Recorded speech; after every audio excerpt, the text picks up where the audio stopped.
ఈ ఆత్మవిశ్వాసం ఉందంటే ఈ పాలమూరు బిడ్డలు నన్ను గుండెల్లో పెట్టి చూసుకున్నారు, నన్ను భుజాల మీద మోసిండ్రు. గల్లీ నుంచి ఢిల్లీ వరకు మేమున్నాం, నువ్వు కొట్లాడు.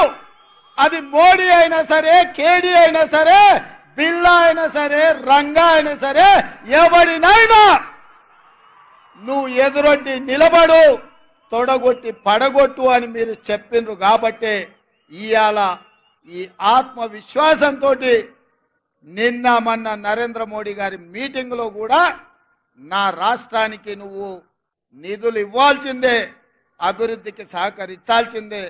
నువ్వు గుజరాత్కు బుల్లెట్ ట్రైన్ వేసుకున్నా, సబర్మతి రివర్ ఫ్రంట్ కట్టుకున్నా, గిఫ్ట్ సిటీ కట్టుకున్నా, నా పాలమూరుకో నా తెలంగాణకు నాకు ఎందుకు ఇవ్వవు అని చెప్పి సభాముఖంగా ఆయన ఎదురుగానే తుమ్మిడేటి కట్టుకోవడానికి మాకు అనుమతులు ఇప్పించాలి, మెట్రో రైలు నిర్మించుకోవడానికి నువ్వు నిధులు విడుదల చేయాలి, మూసీ రివర్ డెవలప్మెంట్కు నువ్వు సహకరించాలి, స్కైవేలు ఫ్లైఓవర్లు కట్టుకోవడానికి నిధులు ఇవ్వాలి, మెట్రో రైలుకు నిధులు ఇవ్వాలి, మా పాలమూరు రంగారెడ్డి ఎత్తిపోతల పథకానికి జాతీయ పథకం ఇవ్వాలని నరేంద్ర మోడీ గారు ఎదురుగానే చెప్పిన.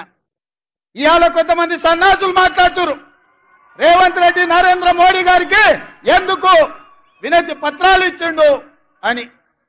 నేను అడుగుతున్న